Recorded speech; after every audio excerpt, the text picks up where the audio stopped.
é diretor da UNITAR, um organismo da ONU de treinamento e pesquisa, e é também secretário-geral adjunto da ONU.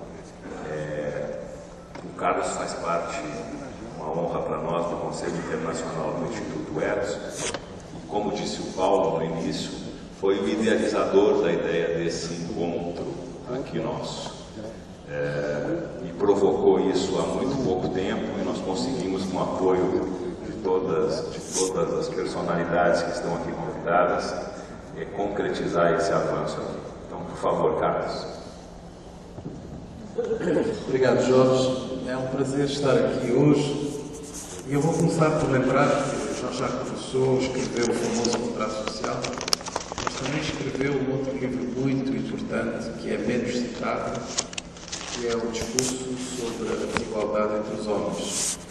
E ele está muito preocupado com a questão da desigualdade, e o seu discurso tem que ser contextualizado na época. Estamos a falar do Renascimento, onde o Jean-Jacques Rousseau, que virou o principal herói francês, não é? Quando se visita o Panthéon Nacional da França, é o primeiro túmulo que se vê, é o de Jean-Jacques Rousseau. Aliás, tem um espaço dedicado particular, e ele sequer nasceu na França.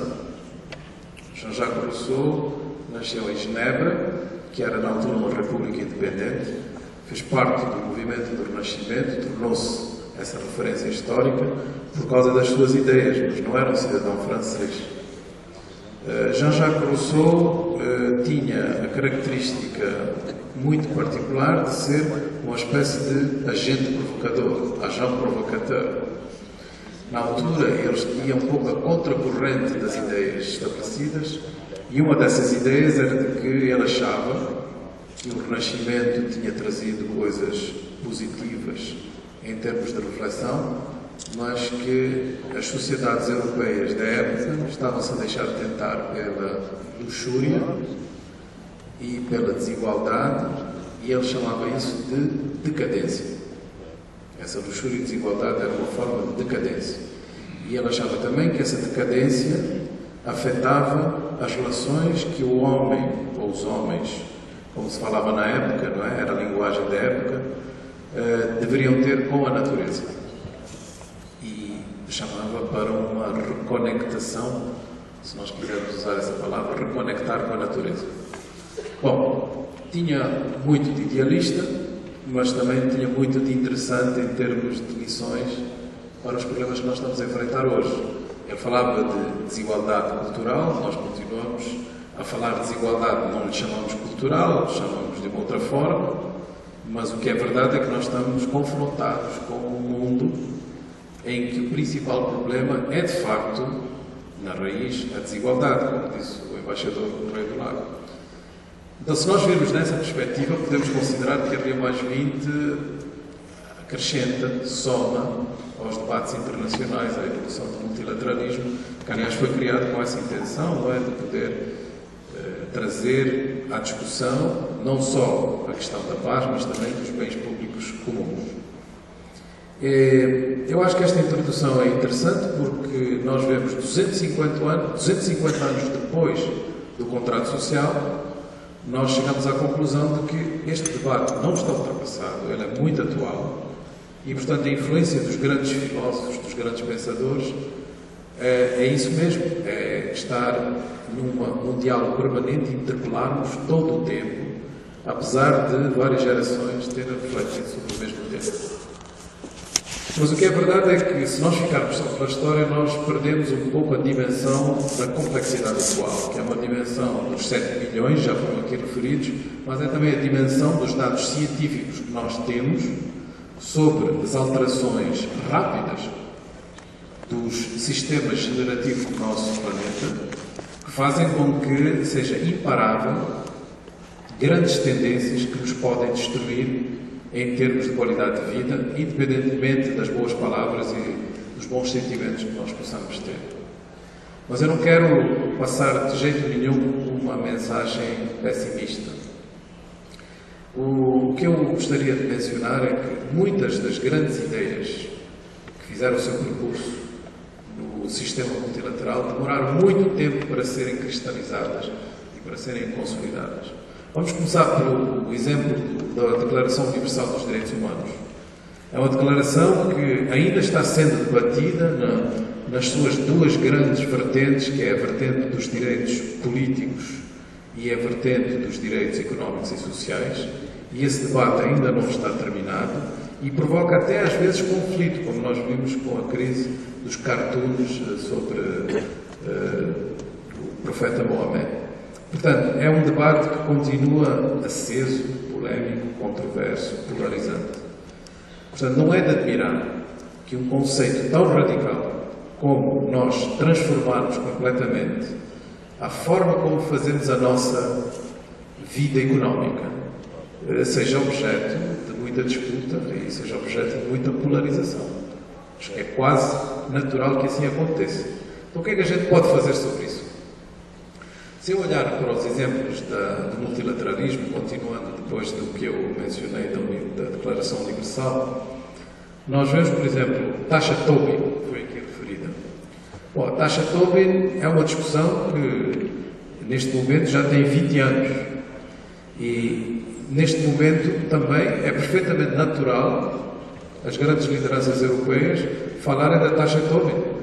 Mas era impossível incluir em qualquer texto, em qualquer declaração, em qualquer posição oficial multilateral, o que fosse sobre a taxa Tobin.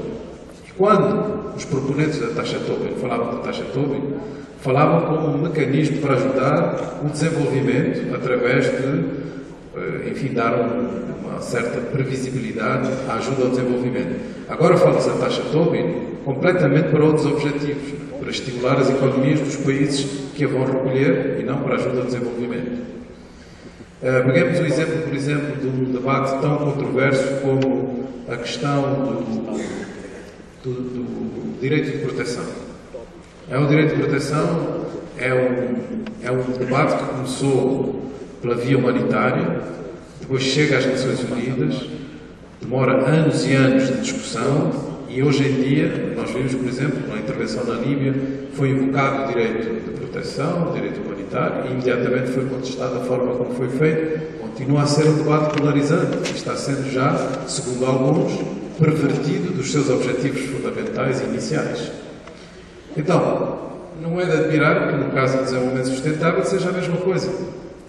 O Ignacio Sachs participou na conferência, o primeiro colóquio internacional, não é? Assim que se chamava, do meio ambiente em Tóquio, 1970, antes da formação da UNEP, ou do PNUMA. E já nessa altura falava-se de desenvolvimento sustentável. E pronto, aqui estamos, não resolvemos ainda o problema, continuamos ainda a debater a melhor forma de empurrar esta bandeira, este tema.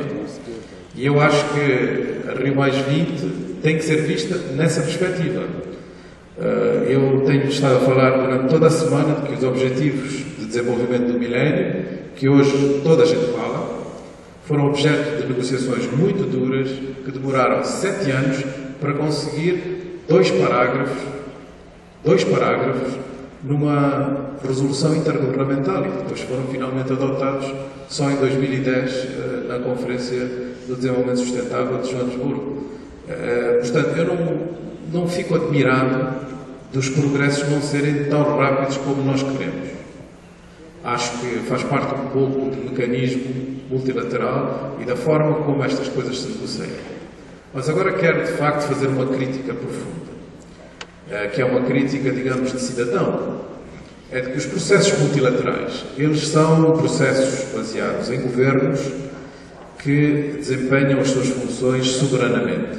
Mas o conceito de soberania tem vindo a ser objeto de erosão e, portanto, cada vez há mais formas de demonstrar que os governos sozinhos não podem decidir. Todos nós temos a palavra. Todos nós temos de decidir. E o novo contrato do século XXI é isso mesmo. É encontrar as metodologias que vão permitir que a expressão se faça com muitos novos atores, de forma organizada. Portanto, eu acho que nós temos que ter a consciência de que se nós quisermos essa transformação, temos que fazer a nossa parte. E a nossa parte é justamente fazer algo como o Rousseau fez na altura, não é? Que ele pôs o dedo sobre a questão da desigualdade e fez as suas contribuições, não necessariamente pensando que elas iam acontecer no dia seguinte, embora hoje estamos a falar aqui do dia depois da Rio+20, mas porque ele tinha a consciência de que essas ideias, de alguma forma, iriam prevalecer. Portanto, eu estou consciente de que nós, com toda a modéstia que podemos ter, acreditamos, e quando digo nós, um grande número de pessoas do planeta, acreditamos de que aquilo que se passa numa negociação intergovernamental é redutor em relação a muitas outras coisas que se estão a passar no mundo hoje em dia.